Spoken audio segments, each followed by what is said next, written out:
UnTangled is back. Yay! It's 2026 with all the things that is bringing us. What it's bringing us is a new season of UnTangled, and I'm very excited to be here. I am Jen Frazier, founder and CEO of Firefly Partners, and I've started this little UnTangled LinkedIn Live series, and this is our second season. And this season, we're going to be focusing on conversations on digital and AI, specifically in the social goods sector. And I'm very excited to be joined by longtime friend Tommy Spann, who was my first guest last July when we first kicked this thing off. And now things have sort of shifted and changed, and lots of cool stuff is going on. But Tommy, I want to give you a chance to introduce yourself, talk about your new jam, like what's going on. And then we're going to dive into some fun stuff and talk about what does it mean with like no code, no problem. We'll get into that in a second. Wow. Well, I did sport the merch, since you're my Boulder buddy. That's and right. my kid is there, and I'm with her in spirit with you here. I'm excited, and this is fun. So I'm glad that you would have me back, right? So I know. So for those of you who don't know who I am, I've been working in this space for about 26 something years. And I've always worked with nonprofits and technology, and I have loved the opportunity to immerse myself in the business of CRM implementations and web development and online marketing and fundraising. And I've had the opportunity to work with multiple different software companies, from Get Active and then Convio, and then a company called Mission CRM in the Microsoft space. I've also, in my professional services work, had the opportunity to lead development teams and work with consultants who are helping nonprofits. And so I've learned a lot along the way in terms of what it takes to build a product and what it takes to build a professional services firm that works with these organizations. And I have really come to this point in my career where the timing is amazing, given the innovations in AI, that I want to bring some of my experience and those of other people who are really smart and have a lot of experience to help this partner ecosystem, right? Yeah. So I'm going to share my screen if I can figure out how to do that. You can. Let's see. Smart. Which button is it? I should have practiced this. There's that one, and then there's the share screen button. And and it's that easy. But let's pick. Look at us. Pick this screen over here. Okay. So can you see that? No, there, I'm going to add it in there. I just had to share. There it is. Yeah. Okay. There it is. All right. So what I'm doing is not yet public with this. I'm actually going you are right now. Let me just change that reality check. I know, right? Like I'm making a slow launch of Uplifting Partners. And so I'm not going to walk through this. This is not a commercial here. I am here to talk about what you can do in terms of building products with AI, which is at the heart of Uplifting Partners. But we are going to be launching soon. And it's going to be about helping partner organizations, consultants, small firms, agencies, independents work together. And I'm providing a lot of tools and a lot of opportunity to help those organizations like work together. So that's the commercial bit. What I want to really talk about today is this. Should I launch in, or what do you think? You totally can. If you want to give it any background, just because really put in a very brief blurb out in the world of like, hey, we've all heard the hype. We've all heard the excitement. What does it mean? I can do all this crazy stuff without being a coder. So So first of all, let me just state this very clearly for those people who are watching this today, tomorrow, 6 years from now, because nothing ever dies on the internet. I'm going to get some things wrong, right? There's going to be a lot of people who disagree with my approach. That's okay. This is mine. This is the way I've chosen to build things.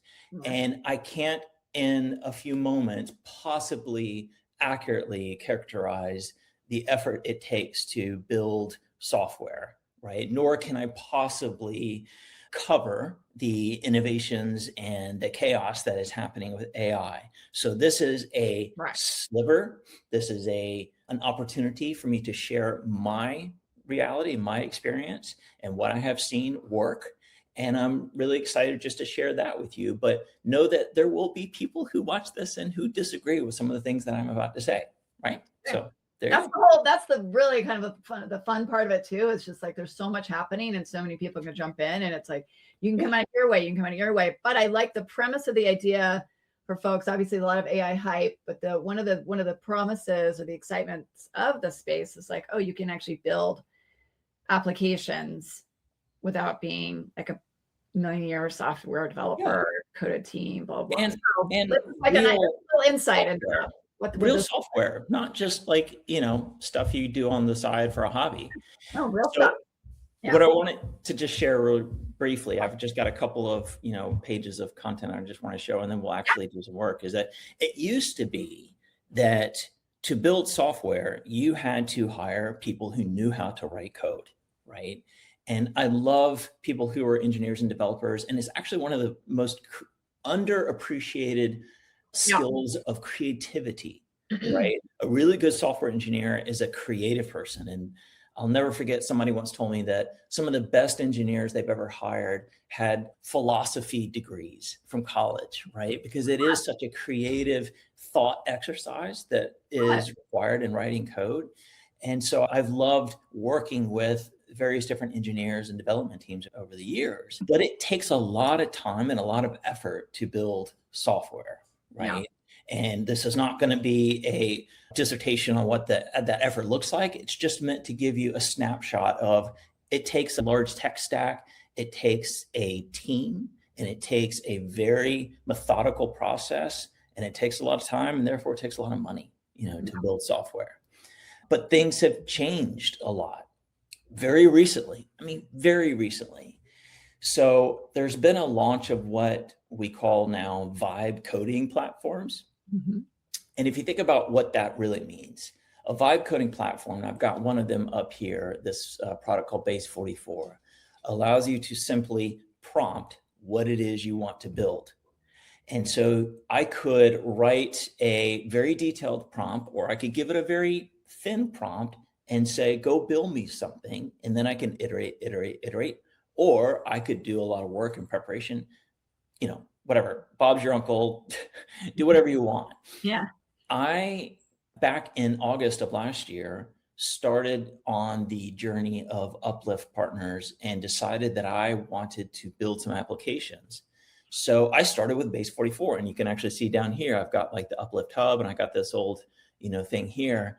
And so I started building it on Base 44, and I was prompting like crazy, and I was spending 10 hours or so a day just going through, and it worked. Mm-hmm. But what I found was I was constantly playing the game of whack-a-mole with bugs and problems. And I just started to lose the confidence that I needed in order to build like a production-ready application, right? Okay. So again, one of those statements where somebody's going to disagree passionately with me. I'm sure many people have launched very successful businesses using Base 44 and other vibe coding solutions. Congratulations. I love it. It's just not what I felt was the right path for the necessary stability and security that I was looking for. Right? Okay. So what I decided to do was to basically kind of split the difference a little bit. So the traditional way of building applications is you have a software engineer that uses a tool like VS Code from Microsoft, and it's Visual Studio Code, which allows you to write code. And then you have to package that code, compile that code, and place it somewhere, whether it's on your own servers or in one of the big 3 cloud, systems. Right. And so what I have done is I've adopted VS Code, and we're going to look at that in 2 seconds, with a brand new tool as of November 2025 called Claude Code, which is my developers. And I'm using the Google Cloud to store and host and provide all of the infrastructure and security necessary for all these applications. You could swap Microsoft Azure, you could swap Amazon AWS for Google Cloud and accomplish the exact same thing. You could swap ChatGPT Codex or OpenAI's Codex for Claude Code and accomplish probably a similar thing. You could swap Cursor for VS Code. There are options. There is no one size fits all. This is just what I chose to use to work for me. Cool. Right. So before I do this, I want to share some gotchas because I might lose some of you in a minute. It's okay. I might lose some of you. We're going to get into code here in a second, but I promise it will be not too painful. There's a big gotcha in this. And I have an anecdote of a friend who did not give me permission to use his name, so I won't say his name, who followed me on that base 44 journey and had to pull the parachute. Eject. 2 months in and eject. He was like, this is too much. I can't do this. I have a full-time job. I have a life. I have to, do other things. Pull up. Yeah. And I'm like, I get it. I was playing that game of whack-a-mole all the time with the vibe coding tool.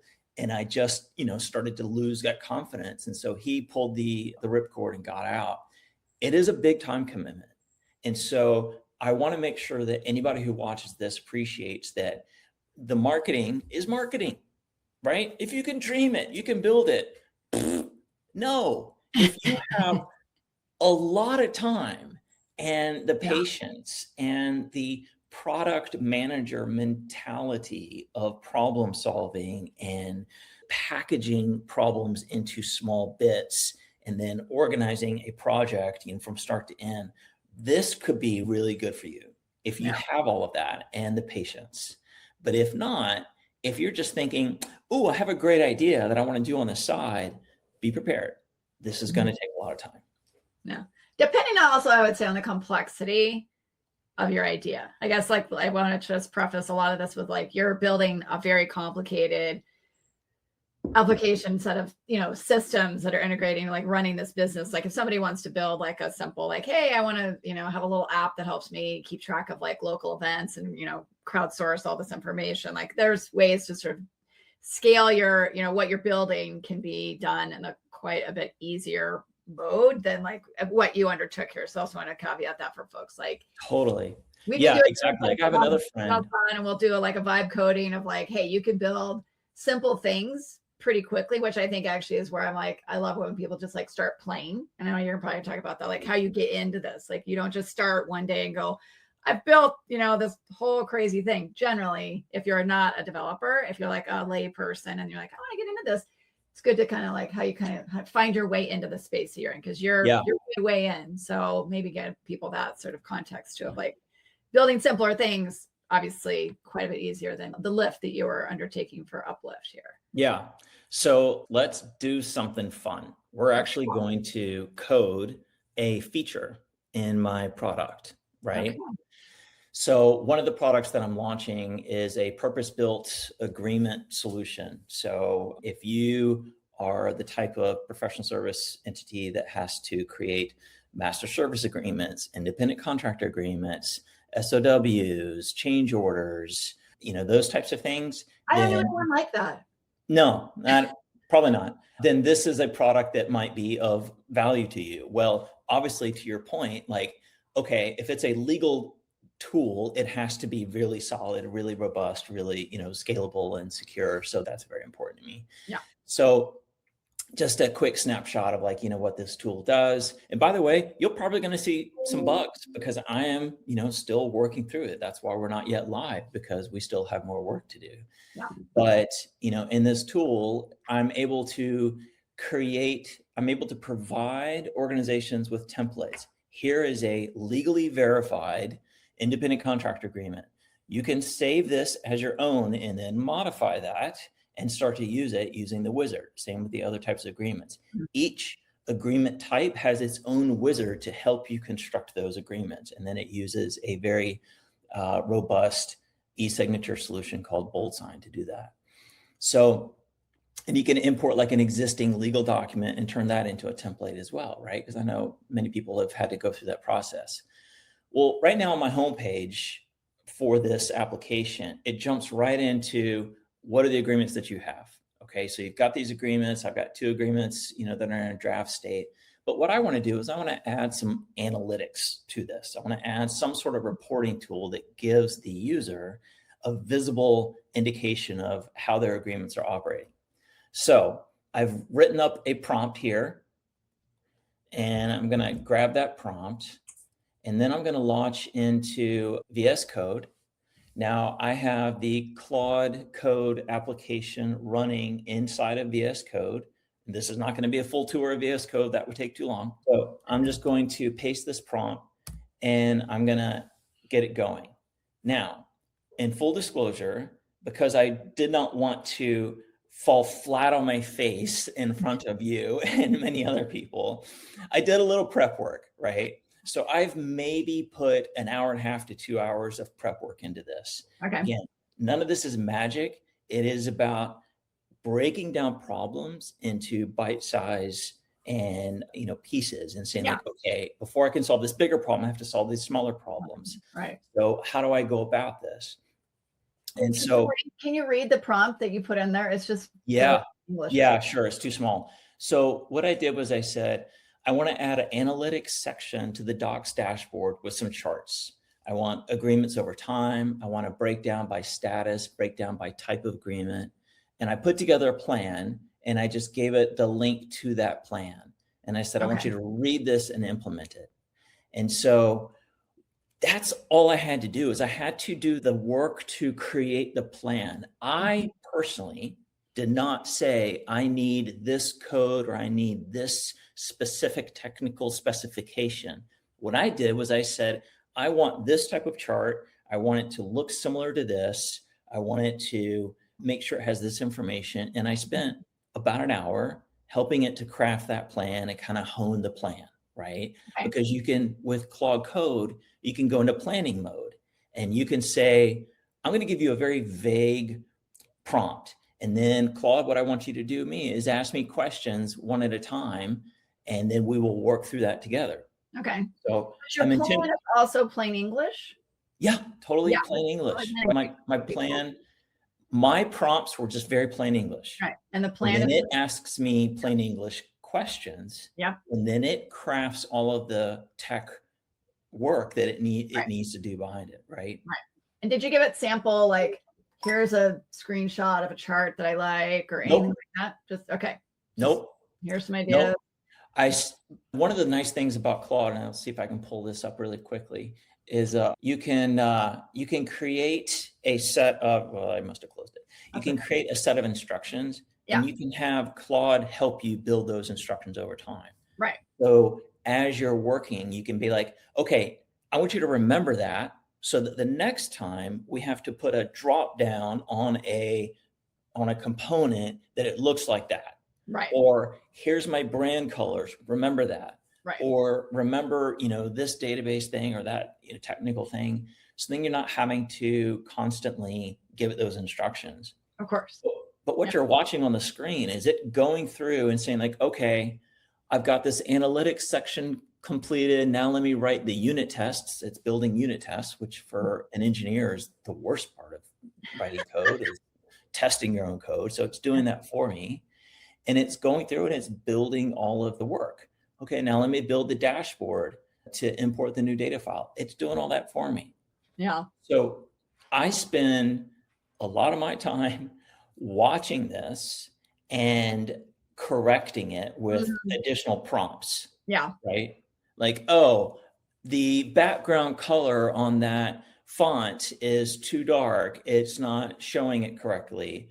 Or the time period for that chart is not rendering the way I want it to, So what I want to stop and unpack that for a second. So you're not looking at the code, obviously being like, oh, that code line isn't correct. You're like, I'm looking at the output that it's spitting out. That's again, the equivalent of plain English. You're looking at the output that's now a thing that you're going to put on your website and saying, these things aren't right. You need to go fix that. And then it goes back into the code. So you're not like looking line by line at code. You're not going into the weeds here and being like, oh, I see where that thing isn't rendering. You're just like, I'm telling you, this is not the right font color. It doesn't have the right, style when it drops down or whatever. And it goes, oh, I get you. And that's, you're like, right, I didn't read from that original direction correctly. Let me fix that, blah, blah, blah. But it's this like conversation in English. I guess I want to make sure people understand that too. Like this is a back and forth in English, not digging in to the code from your perspective, like Claude's background, basically doing all that for ABS you code. do not have to know anything about writing code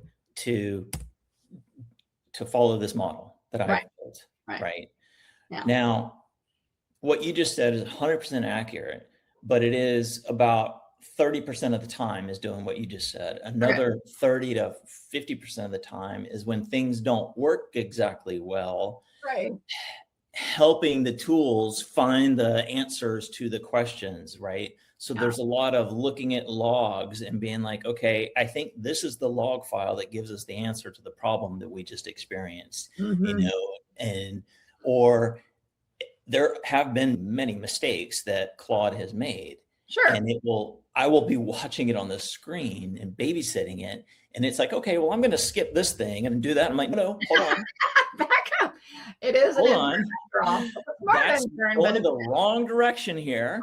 Let's make sure that we get this right. So, but what I keep thinking about, and this just comes from my, prior experiences, it's exactly like talking to an engineering human, because whenever you're conveying, they're like, hang on. Yeah, whenever you're conveying instructions to another human, they're never going to get inside of your head and know everything you're thinking and like do it perfectly the first time. And get it perfectly right the first time. No, they're going to make mistakes, or they're going to make assumptions, or they're going to, embed their own ideas. Right. And then they're going to, proceed down that path. Okay, let me pause. Come back and like correct and be like, no, you embellished and did too much of your own thinking in this. I need to get you back on my path. Real quick, because I know we're in a time crunch. So it's built it. So it just gave me the final, it says that the dashboard compiles correctly. The errors are shown pre-existing, blah, blah, blah, blah, blah. Here's the files that it modified. Here's the files that it created.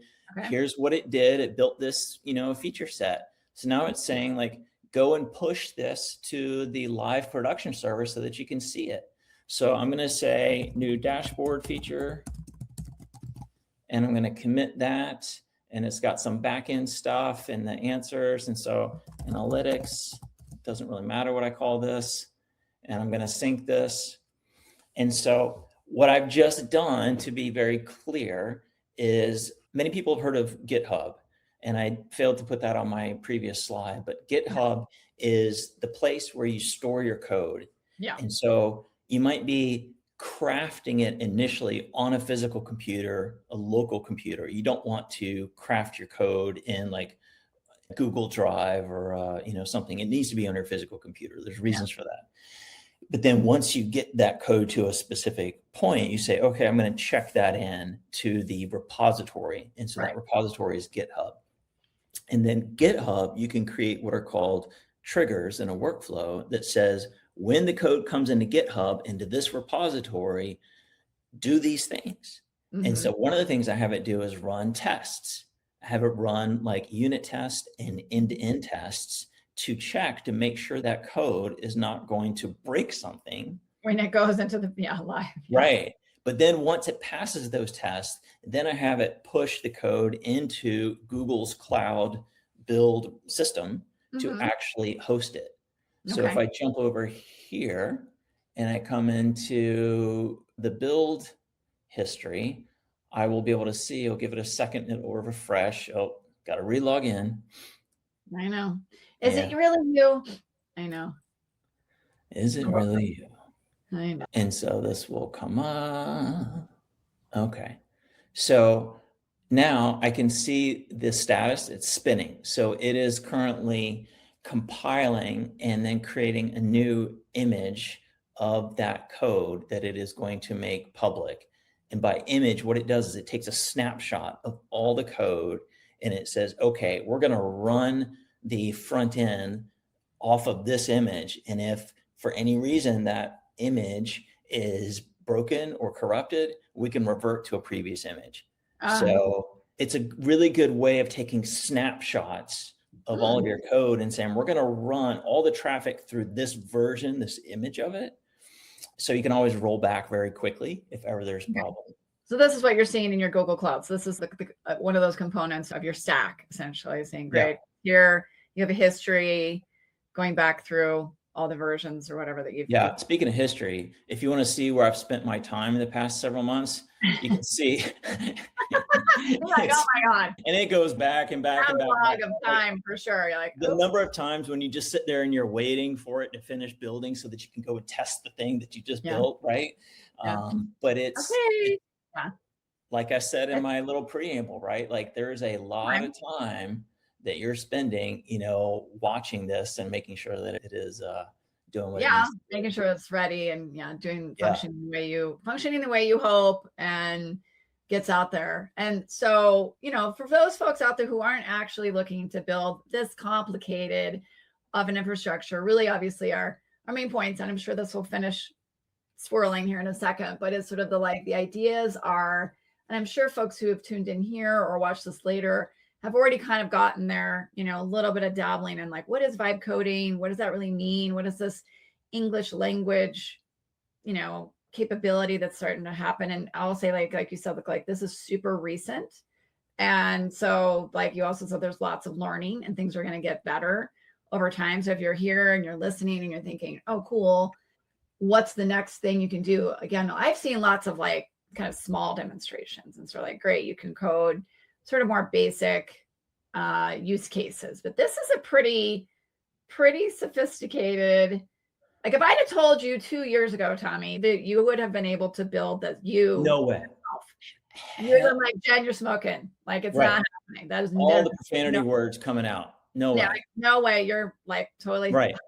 I was actually talking about the movie Her. I don't know if you ever saw that, and sort of anybody who hasn't seen that, it's like from like 2017 or something, but how spot on that nonsense is right now about also to me, obviously people know me, and like the way he was interacting with that OS, we're like about 30 seconds, from that level of just like back and forth of like, not that you want to have a relationship with your computer, but you know what I'm saying? Like more of the like, just here's a thing. So typing in plain English and having the system be able to translate that into all of these complicated coded, computer side, basically just a lot of numbers, taking it from your English language, because that's really all Gen AI is doing anyway. And then this is like that next layer of the code and how you can speak the English and have it translate into code. To me, it's totally living science fiction, but we're here and it's happening. And I think it's super rad. And look what it did. It did. So it created these 3 dashboard components. I'd given it just a prompt, like I want to have relative dates. So I gave it examples of like this week, this month, last week, last month. So it came up with this, and it knew from my prior instructions that when we create a drop down, it needs to look like this. Right. And it knew from my prior instructions, colors need to fit into this color theme, and boxes have to have these rounded corners and so forth. But it built all of this, right? And it built it into the tech stack that I already have. So now I can continue to iterate on this until I get it to a point where I feel it is ready for mass production. And being a final product, yeah. Being a final product. But like you're seeing me build the product, live, right? Yeah. And it really is just an amazing time that we have to be able to build things. Yeah. Well, I really want to thank you for being brave enough. Obviously, you did some pre-work and all that, but it is kind of nerve-wracking to do something crazy live to show folks in real time. But mostly, we also wanted to show folks the space between the non-coding mind and creativity, and now sort of just a very small snippet here of what's possible into building this out. And certainly, obviously, yes, Tommy, you spent a lot of time building out this entire platform, and you're not done, but you're getting closer. But all told, when did you actually start doing this? Really, like August? Is that you said? August. I mean, probably really, it was, I took my daughter to college in mid-August, and I drove back home, and it was on that drive I made the decision to do it. Yeah. And so really beginning September is when I actually put, hands fingers on the keyboard. Codes, right? Yeah, finger to keys, because that's the thing, like that time frame. I think we just really need to emphasize that crazy expedited, like exponentially expedited time frame between concept and idea to having something up. Time, money, whatever, all those things, like the complete reduction in what would have normally been that scale is like, it's like hard really to overemphasize that, of like how, what a reduction that is and what an Oh, opportunity. and I mean, and mind you, I could break that down even further because like it was September. I was like, oh, I'm going to create something, right? And then it was like months of vibe coding and testing and tweaking and like changing my business model and so on and so forth. And it literally was not until December, heading into the holiday break, where I was like, you know what? I'm going to completely refactor, rebuild this entire thing on Google Cloud using this approach that I've just showed. So since December, like mid-December, is when the time frame you could really measure of what I built, right? It is Bonkers. insane. It is bonkers what you can do. Yeah.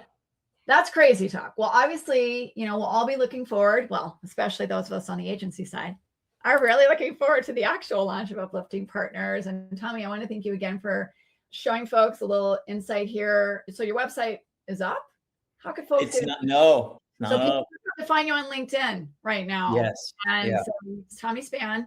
And thank you for being here, showing us a little snippet of what's possible from the non-coder to, this almost like so close to going live, fully functional, very complicated, very complex whole product that you've built here on the back end. So super excited. So that's just a snippet, folks, out about what UnTangled is going to be like this season. We're going to talk more about AI in the social good sector, but super, super happy to see you next week, noon Eastern. I'll be talking to Aaron Fisher from Change Agent, the AI tool built for the social good sector, generative AI. So we're going to be talking about exactly that. What are the possibilities? What is happening when you are looking for purpose-built tools that are purposely built inside the social good sector? So I'm excited for that conversation. So folks, hopefully you'll tune in for that.